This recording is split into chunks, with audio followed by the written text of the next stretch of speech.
right, hello friends. Good morning, good afternoon, and good evening, depending on wherever you're watching me from.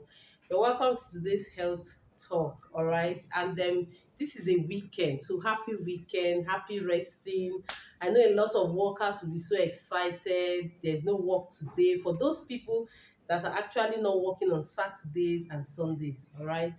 So happy resting. Make sure you rest well, and those of us that have one best to go functions to go. I wish you safe journey to your respective destinations. All right.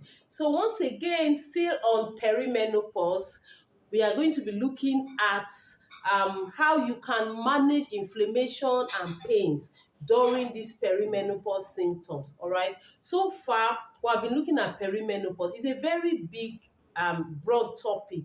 All right, because there are so many symptoms. We have about 70 symptoms. Yeah, over 65, about 70 of these perimenopause and even menopause symptoms. Now, a lot of women, like I said, they have been experiencing this, but they don't even know that that is what the changes, that transition phase. They don't know that that is what they are passing through. And some people see it as, okay, maybe attack. Some see it as, oh, what kind of thing is this? They don't even understand their body. They don't know what exactly is taking place in their body. All right. So please, whenever you come across these videos, please share it. And if you're here to follow me, please click on the follow button and follow us so that you can always get health tips. All right. Whenever I'm live like this, or when I drop a video or any health um talk. Okay, we are on YouTube, Facebook, Instagram, and TikTok. Just click on the follow button and share this video. So back to today's topic. How can you manage inflammation and pains during perimenopause? All right. Now, perimenopause, like I said, is that transition years leading to menopause. Is that years, that phase of your life where you start experiencing fluctuating estrogen levels. Is that phase in your life where you notice hormonal imbalance? Is that phase in your life where you notice irregular period? You can see your period this month, before your period will come again, it will take another 2 months or even 6 months. Is that phase in your life where you start noticing sweating, you start experiencing this mood swing, anxiety, depression? Is that phase in your life where you start having sleep problems? Is that phase in your life where you start noticing low libido? So I can go on and on with the symptoms. All right. But then you need to manage this with lifestyle changes, and you'll find out that you will not even experience these symptoms as bad as it is. You will not experience it once you start practicing these lifestyle changes, doing exercises, minding what you eat, avoid those food that can trigger the symptom. That is what we mean by lifestyle changes. All right. Now, one of the symptoms of this perimenopause is inflammation and pains. So women experience joint pains, they experience body pains, they experience this feverish condition, they experience cold. All right. Those are part of the symptoms. Now, perimenopause also can last from 2 to 10 years before you finally enter menopause. All right. And there are still some women that can still conceive during that time. Okay. So common symptoms of this perimenopause is inflammation, and that is what we're going to be looking at, and joint pains. All right. So now there's lifestyle changes. How can you manage this? How can you manage this? That is what we are going to be looking at. Lifestyle changes. Lifestyle changes can help you to manage this. Try daily to do regular exercises, at least 30 minutes in a day. That will help you a great deal. And then maintain a healthy weight. Now, if you're on the big side, you need to take note of this. Trying to maintain your weight and keeping fit is very, very important, because if you're obese or overweight, it can also trigger this inflammation and joint pains. Okay. And then try to get enough sleep is very, very important. These are health tips that you need to know. All right. If you're managing inflammation and joint pains during these perimenopause symptoms, try to get enough sleep is very, very important. At least target 7 to 8 hours sleep every night. is very, very important. Then try to manage stress. Managing stress is super, super important. And if you're the type that loves smoking, you need to quit smoking. Now, these are lifestyle changes that you need to add to your system. And there are some anti-inflammatory foods that you also need to add to your diet that can help you. And one of them is fatty fish. Fatty fish is very, very important because it helps you a great deal once you're experiencing this inflammation and joint pains. And some of these fatty fish, they contain omega-3 fatty acids, and they are also rich in all right, they contain omega-3 fatty acid. They are rich in omega-3 fatty acid. Yes. All right. So, and some of these fish are salmon fish, tuna fish, mackerel fish, sardine fish. You can get omega-3 fatty acids from some of these fish. It's very, very good. Like for me, anytime I miss taking my fish, I don't joke with my Arctic Sea. I take this Arctic Sea because it helps me a great deal. Arctic Sea is very good because it contains omega-3 fatty acids, and that's why I don't miss it. This is what I take. So anytime I don't take my fish, any of those fish, I don't feel like I've missed my omega-3 fatty acids for the day. No, because I've already taken this. All right. Now, this omega-3 fatty acid contains properties, compounds that can help you take care of this inflammation, pains. It also promotes healthy cholesterol. It's good for your cognitive function, for your brain. It's also very good. Even in children, it's very, very good. The next food again that you should incorporate into your diet that has anti-inflammatory properties are leaves, all right? Leafy green vegetables. Now we have a lot of leafy green vegetables. We have ugu leaf, we have spinach, we have kale, we have broccoli, we have green, we have shoko, we have ewedu. There are so many lots of vegetables, green leafy vegetables that you can add to your diet because they contain anti-inflammatory properties, and these are very, very good. They will help you to fight those pains. But one thing you need to know again is that you don't take it once and drop it. No, you need to be consistent with it. You need to take it every time. Consistency is the key word. When you want to eat your rice, you can cook ugu and add to it. You can add any form of vegetables on your food, together with your food. Just add it and then eat it. It's very, very good. We have lots of vegetable soups that you can eat. We have afang soup, we have edikaiko, we have eforiro. We have a lot of vegetable soups that you can add to your diet because they will help you a great deal. The next one is nuts and seeds. Nuts and seeds are very, very good. They are important because they also contain these anti-inflammatory properties that can help you, all right, if you're experiencing inflammation and joint pains. Now, nuts and seeds also contains omega-3 fatty acid that is very, very good, all right. Now, examples of these nuts and seeds, you can eat walnut, you can eat cashew nut, you can take flax seeds. They are also very good. We have a lot of nuts in the market that you can get. Then fruits are very, very good. Berries, any kind of berries, they are good because they contain these properties that can help you reduce those inflammation and pains, all right. So add it to your diet. And then whole grains are super, super good. They are very good, and they can help you also. They are healthy. Examples is brown rice. We have a lot of whole grains that you can eat. Even me, I use coca oat as my swallow. All right, those are grains family. All right, you can go to the market. You see a lot of grains that you can use them as swallow, use it to eat, play with them. You will notice that as you're practicing these lifestyle changes, most of those symptoms are gradually going down. Now, for women men experiencing this pains, all right. Oh, my Vitalize for women. I think I didn't come out with it. My Vitalize for women. Okay, I'll show it to you. Let's continue. All right. Okay. So the next one is let's look at pain relieving foods. There are some foods that you can take. They are pain relieving foods that you can add to your diet. One of it is ginger. Ginger is very, very good. If you're experiencing these pains, inflammation, add ginger to your diet. Cook with ginger, do ginger tea. It's super, super good. Like for me, I take this tea. We call it aloe blossom tea, alright? Now this tea is very good because to me, I've been using it for a long time and I've seen the health benefit of this tea.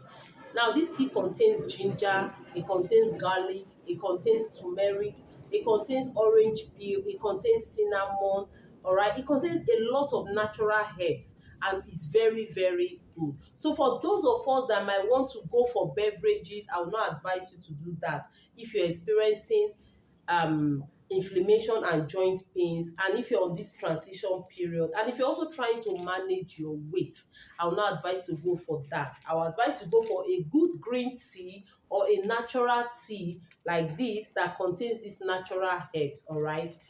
Okay, so ginger is very good. Add ginger to your food, add turmeric to your food. They are also very good because they are pain relieving foods. All right. Add chili pepper. We know chili pepper. They are also very good. Olive oil is also good. And then dark chocolate.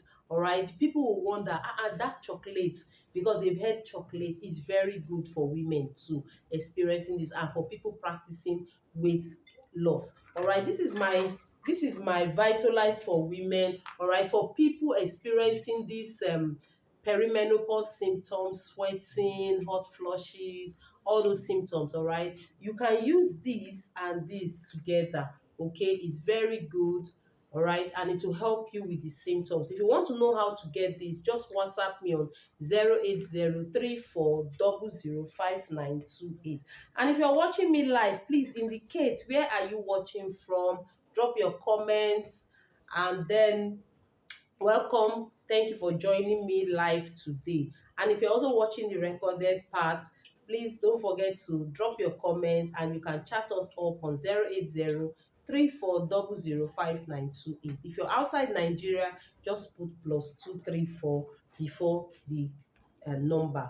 All right. So magnesium and vitamin D is good another good supplement or product, yes, supplement, vitamins that you should add to your diet. All right, it's very, very good, and that is why I love this my Vitalize for women. All right, this Vitalize for women contains calcium, vitamin D, it contains magnesium, it contains iron, it contains folate. These are vitamins that you need as a lady.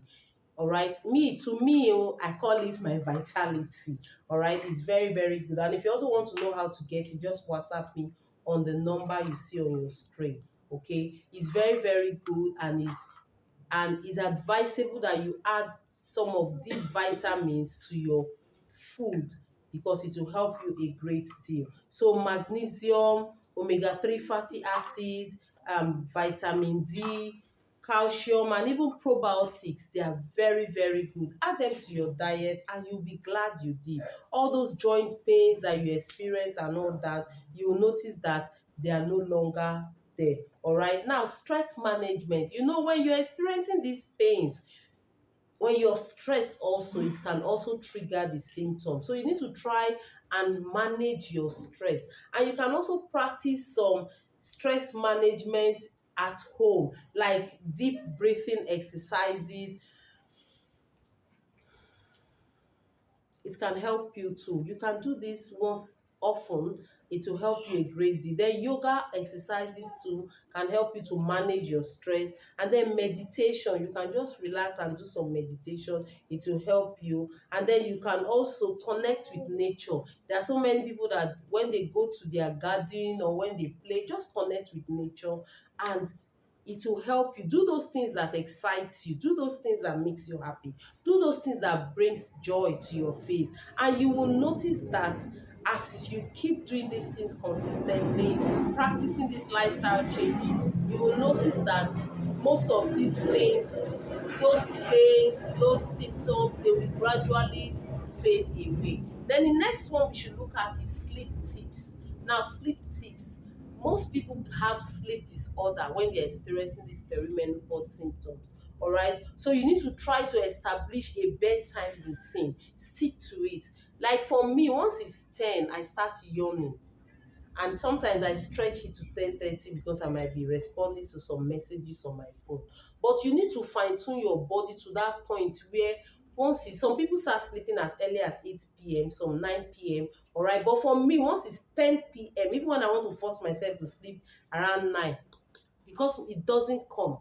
But because my body system is already used to, once it's 10, you see me, I start dozing off. I start struggling with sleep. All right. I know that yes, it's time. My body is already telling me it's time for you to drop everything you're doing and go and sleep. So you need to practice this bedtime routine, establish it, start making your body to get used to that particular time. And once the sleep starts coming, please drop every other thing you're doing and sleep. Because if you don't drop it and you want to continue, you will find out that you'll be the one looking for the sleep to now come. You'll be the one looking and praying for this sleep to come because you have used what you're doing to chase away that sleep. I don't know who has experienced this before, but it has happened to me. When I want to stretch it, later you see me, I'll just be yawning and be looking for that sleep because I have delayed myself. That time the sleep came and was telling my body it's time to go and sleep, it's time to go and sleep, and I refused to listen to my body and I continued with what I was doing. At the end of the day, I find out that I'll be looking for that sleep and I'll just be turning and turning on my bed. So establish that time. Once the sleep comes, please drop every other thing you're doing and sleep. So once your body get used to this sleep routine, you'll find out that sleep will be easy. All right. So that is one sleep tips that you need to take note of. And then try to avoid caffeine. Anything that contains caffeine and electronics before bedtime is important that you avoid it. We know most times that is the time we want to chat with maybe loved ones. That's the time we have the time to relax and do some conversation or send out some messages. Fine. But it's advisable that you start sending out those messages and chatting before your bedtime, before that time that your body is already used to. All right. And before your sleep time, please avoid anything that contains caffeine because you will find it difficult to sleep. If you take caffeine, you find it difficult to sleep. Then try to create a relaxation, a relaxing sleep environment. Now, what do I mean by this? There are some people that cannot sleep once the light is fully on. So you need to look for a place, a light that is dim, and use it. Put on a dim light during your bedtime. It will help you to sleep. Look for and let it be quiet. Put off all electronic gadget like your TV, your computer, and even your phone. You can choose to put it on silence. All right. Okay, before sleeping, so that if you're the type that little noise can just make you not to sleep, then you need to provide that relaxing environment. All right, it's very very important. Then another thing again you need to do, I've said it before, I'll still repeat it: exercise regularly. It's very very important. I know it's not easy, but if you're the type that you can't exercise at home, then I would advise you join a group. You can go to the gym either in the morning or in the evening. At least in my gym, we have people that come there, they dress up from there and go to their business places, all right? But some of us still come back home to dress up, shower, and before going out, okay? So you can look for a good place if you're the type that can't really um, exercise consistently at home. But if you feel you can exercise consistently at home, or you stay in a place where you can walk around, fine, all well and good, but just try to exercise regularly is very very important. And then try to avoid heavy meals during your bedtime. It's very important. Like for me now, I've tried. It's not easy, it wasn't easy, but over time I have tried to train my system to that point where before 7, later 6, there are times when even when I eat by 5, I don't have dinner again. So once it's not just about it's a must. It's a must. It is a lifestyle change that you need to do because of certain health conditions that you want to avoid. So the earlier you start, it is not too late to start now, the better. Prevention, they say, is cheaper, better, and safer than cure. So the earlier you start, the better. You can start now if you have not started. Avoid heavy meals, eat early. At least your dinner should be, try and eat your dinner before 7. is very important. So you can just stay awake like 3 hours before your bedtime for your food to at least settle down, and by that time you might be doing one or two things, and even after eating, please don't sleep off immediately. It's not really advisable. All right, so try to avoid heavy meals. You find out that some people will be eating around 10 o'clock. You see somebody eating fufu. Anyway, that's their choice, but then health wise it's not advisable, except if you want to stay awake for the next 3 to 4 hours, or do exercise for that food to just burn off a little. All right, so please try, is a very very important if you're experiencing these symptoms that I am talking about. All right, avoid heavy meals. Just try to manage inflammation and pains during perimenopause. It requires this holistic approach. It's very very important that you try as best as possible to do all these things. And again, if the symptoms are becoming threatening, life threatening, please don't hesitate to meet with your doctor. Don't forget to meet with your doctor. Note down those symptoms so that you can tell your doctor. If it's becoming life threatening, you have tried, you cannot manage it, please meet with your doctor. All right, so if you want to know how to get any of those products, just WhatsApp me on 08034005928. All right, and I'll tell you how to get it. And please don't forget to share this video. Don't forget to drop your comments. And then thank you to those of you that watch me live, and thanks also to those people that also watch the replay. All right, thank you so much. See you again in my next video. Once again, we're on YouTube, Facebook, TikTok, and Instagram. Healthy Aging with Annie. See you again in my next video. Share this video when you come across it. Bye.